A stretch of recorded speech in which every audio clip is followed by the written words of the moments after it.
Hi, so I was supposed to get married last month, but that ended up not happening because my ex-fiancé Scott is an idiot. And now he's driving me crazy because his parents want to buy me a house to compensate for his idiotic behavior, and he thinks that I shouldn't accept it.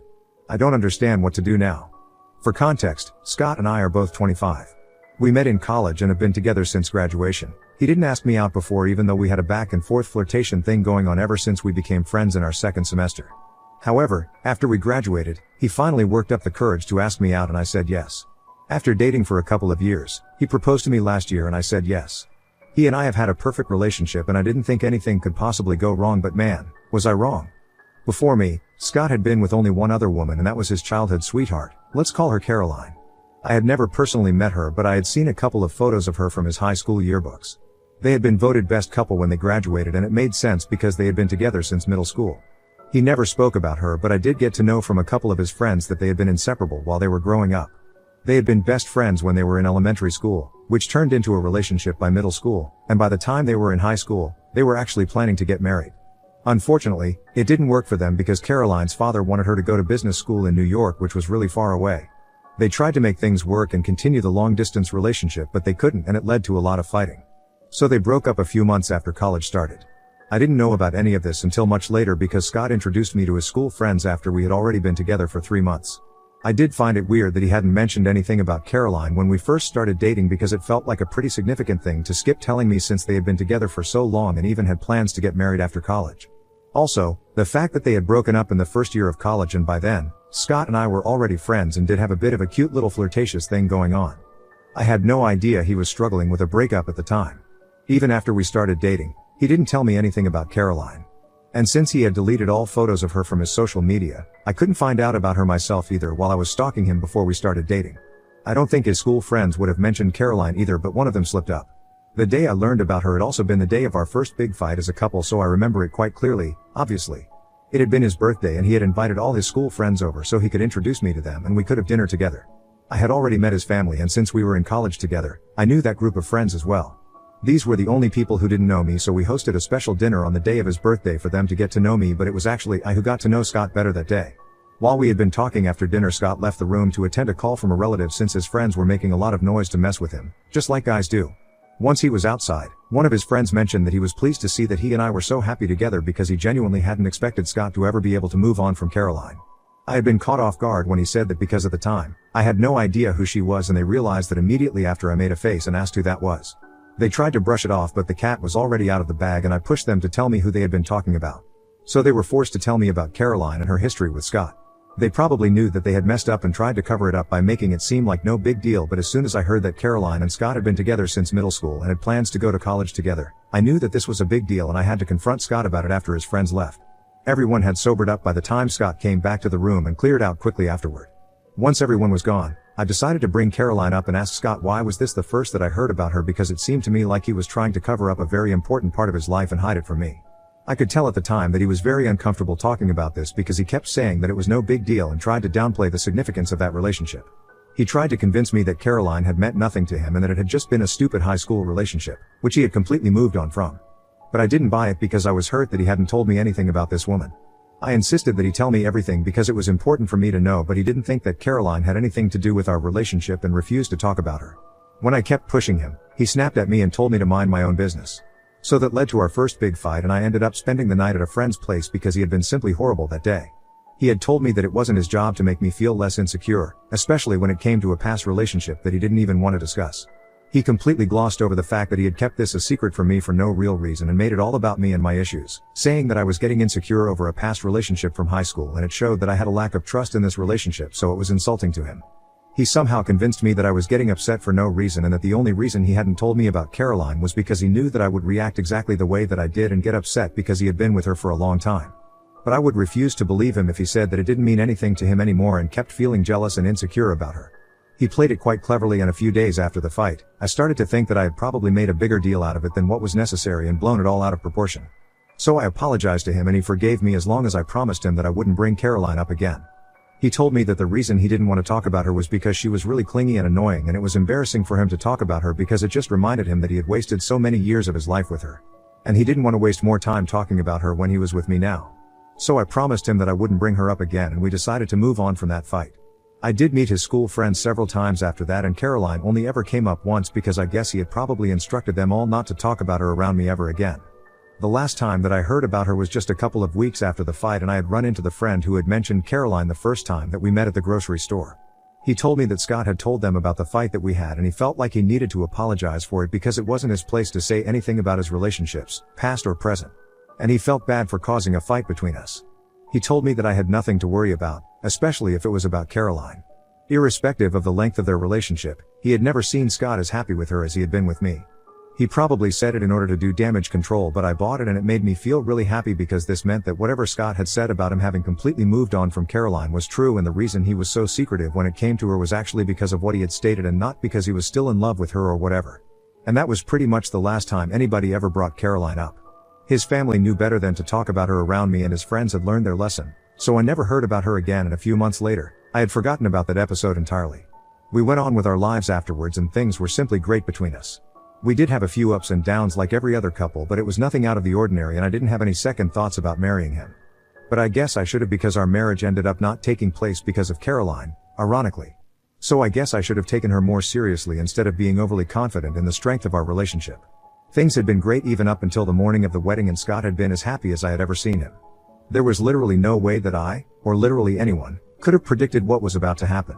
I had even walked down the aisle and he was about to say his vows when any bride's worst nightmare happened. Caroline came running through the entrance and demanded that we stop the ceremony and that she couldn't let this take place, especially when she knew that Scott was her soulmate. I knew what Caroline looked like. I had seen her before in the yearbook photos, and I had wished that I would never have to see her in real life because I couldn't imagine any happy circumstances that would lead to us meeting. I was in shock, and I froze up there at the altar, as did Scott and everyone else who was present there. We didn't have any security measures in place because this was supposed to be a really private and intimate ceremony, and there were really not many guests who knew about this anyway, so hiring a security team didn't seem like a priority. We were also having this ceremony on Scott's uncle's property, which wasn't open to the public, and most people didn't know about it. I regretted all of that later, once I realized that the wedding wasn't going to happen. But while I was standing there at the altar and waiting for someone to say something, the only thing that I could think of was that Scott was obviously going to kick her out, and he wouldn't entertain this because in the past, he had made it very clear that he didn't like her. So you guys can probably imagine how horrified I was when, instead of telling her to get out, Scott actually started talking to her about how she had managed to find us because we hadn't exactly publicized the details of our wedding. He seemed to have forgotten about the vows altogether and was just having a conversation with her while everybody looked confused. The two of them completely ignored me, and she started confessing her love to him at our wedding. She told him that she had found out about the wedding because she had still been in touch with a couple of his friends from school, and they had just casually mentioned it a couple of weeks ago. She told Scott that she had never stopped loving him, but she didn't come back all those years because their breakup had been really bitter and she had been waiting for him to come around. When she heard that he had started dating me, she thought she was going to give up on him, but after she learned that we were about to get married, she realized that she couldn't let this happen because then she would regret it for the rest of her life. The only reason she had even been late to the ceremony was because of the traffic, and she had actually intended on reaching about an hour before the ceremony was about to begin and talk to him in person. But that hadn't been possible, and so she had to interrupt the wedding after it had already started. She told him that she loved him and always had, and now it was up to him if he wanted to work things out with her, but if he was sure about me, then she would leave the ceremony and we could all pretend like this never happened. This discussion had been happening right in front of me. And strangely enough, since he was actually entertaining it, nobody knew whether to kick her out or just to let them talk. When Caroline said that she would leave if Scott was sure about me, I thought that he was finally going to tell her to go away because the opportunity to do so was right there, and I was actually willing to forgive him even up until that point. But instead of saying that he was sure of me and was going to go ahead with the wedding, he started arguing with her instead of just doing the normal thing. He told her that she had been unfair to him by attending a different college and breaking up with him because that had never been part of the plan, and now she was here confusing him, just because she hadn't been able to make up her own mind. He accused her of being selfish and never thinking about his feelings, and Caroline apologized for it and tried to tell him that she would change. By then, almost 10 minutes had passed since she interrupted the ceremony, and I had come back to my senses. They were having a full-blown conversation about the past, and I realized that this was turning into all about them. I was nothing but a supporting character by that point. I felt incredibly hurt that Scott was entertaining this conversation instead of just showing her out, and all eyes were on them now. Even my parents and my bridesmaids were frozen to their spots because they didn't know what to do, and I can't even blame them for it because everything that was happening was just so strange. I couldn't take it anymore, so I decided to walk away instead because it had become increasingly clear to me that no matter what Scott said, he still did have some feelings for Caroline and had been playing me like a fool all along. Even as I started walking away from the altar, He didn't try to stop me and only said that he would get back to me when he had dealt with the situation at hand and that I could go wait in my hotel room until he had sorted things out here. Once I was inside my room, I completely broke down because it was insane to me that instead of kicking her out of the venue, Scott was actually trying to talk to her and making it all worse than it already was. My wedding day was supposed to be the happiest day of my life, but because of Scott and Caroline, it turned into a complete nightmare, something straight out of a badly made rom-com. And as it turns out, I was not the leading character here. I was the idiot who gets dumped on her wedding day because the guy is still in love with his ex, but I had been too blind and stupid to realize it earlier. While I was having a breakdown in my room, my parents and my bridesmaids came by a little later, maybe 15 minutes after I left, and told me that they had left the venue because Scott and Caroline were still talking and had excused themselves to have a private conversation before they returned to the ceremony. I couldn't believe it and started crying again because at that point, there was just no hope and I knew that I wasn't going to get married that day. My parents told me that they had told all the guests from our side of the family to go home and then come up to my room because they didn't think that the wedding was going to happen. They suggested that they take me home with them because this was quite insulting for everyone, and I said yes to that. So instead of waiting for Scott to be done with his conversation with Caroline and finally come to talk to me, I decided to go back home with my parents. My bridesmaids very graciously offered to take care of the situation with the guests so that I could deal with this on my own, and within an hour, I had packed up my things and was heading back home with my parents. I kept crying throughout the car ride while my mother tried to comfort me, but even then, some small part of me was hoping that maybe Scott would call me and ask me to come back, or he would beg me for forgiveness and then we could still get married, because I refused to believe that this was happening to me right now. However, he didn't try to reach out to me until the evening, and that was only to explain to me that he had decided not to get married or to get back with Caroline. Because he felt like neither of those options were suitable for him right now and he needed to be alone for a while so he could sort out how he felt about both of us inside his own head before he came to a conclusion. So all of that had been for nothing, eventually. In the text, he told me that he had been talking to Caroline for a really long time and they had discussed everything that had been left unsaid during their breakup. In doing so, he realized that maybe he hadn't completely moved on from her, which is why it had been so difficult for him to talk about her, but now he couldn't run away from his feelings anymore. And he didn't think that it was fair to me, so he was breaking things off with both of us until he was clear about what he felt. He mentioned that his parents were going to take care of all the expenses so I didn't have to worry about any of it, and then he said that he was terribly sorry for whatever had happened and for ruining what was supposed to be a beautiful day. He said that he hoped that I could forgive him someday, but until then, he felt that we should take some time apart. When I read that text, I swear I started crying so hard that I almost threw up because I was devastated. I actually felt physically ill for the next couple of days and couldn't even go back to my house, so I had to stay with my parents while they nursed me back to health. Scott's parents handled everything and were actually pretty nice to me because they reached out to me a few days after the day of the wedding and apologized to me for what their son had done. They told me that they were really ashamed of everything that had happened and were willing to do whatever it took to make it up to me. But I couldn't ask anything of them because this wasn't their fault. They were really decent people and Scott's behavior was all about him. They had nothing to do with that. So that was it, and once the wedding vendors had been paid off, I decided to take a break and just sort of process everything that had happened. Because it's not every day that you spend months planning a wedding with a man that you love, only to have it ruined by his ex-girlfriend. I can joke about it now because it's been almost a month and I have been talking about this in therapy and trying to work out my feelings. But it still hurts. I have no idea what Scott had been up to because I had deactivated all my socials and blocked him from everywhere after I had replied to his text and told him that I was making it easier for him to decide between me and Caroline by removing myself from the equation, and now, he didn't have to choose anymore. After sending that message, I blocked him and he didn't try to reach out to me after that. However, a few weeks ago his parents paid me a visit and told me that they had come into a lot of money because his dad had just made CEO, and that came with a significant pay raise. So now they wanted to buy me a place of my own, which they had been planning to do anyway. It was originally supposed to be a wedding gift for me and Scott, but now it was going to be a gift to me to make up for whatever had happened. I have been living with my parents ever since the day of the wedding because the house that I used to live in earlier was one that Scott and I had leased out together, and I was afraid that if I went back, then I would run into him, and I didn't want that. My bridesmaids had been the ones to pack all my things and bring them back home for me a week after the day of the wedding. And they had told me that the house had been completely empty when they showed up there, so they knew that Scott hadn't been around and had left with his things before me. I had spoken to the landlord and he had also confirmed that Scott had backed out of the arrangement and now I was his only tenant, so I told him about whatever had happened and said that I wouldn't be coming back because it was just really difficult for me to return to our home. And I couldn't move back for practical reasons as well. The rent would be too high for me to pay by myself. So right now I have nowhere else to go, and I also know that I can't live with my parents indefinitely. And if his parents were nice enough to offer, then I don't see any reason for me to reject it. But Scott found out about this somehow and has since started hounding me from different phone numbers to try and pressure me into rejecting them because he is apparently homeless now and has been living in his car for the past few weeks. He believes that he is entitled to the house and that I should tell his parents no so that they approach him instead.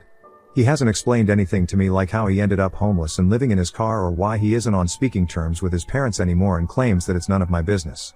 But he keeps saying that I can't accept the offer because he needs a house more than me right now, and it would be really selfish of me to say yes. I really want a place of my own, and I don't think that there is anything wrong with me accepting his parents' offer. Wibta, if I let my ex-fiance's parents buy me a house while he's homeless?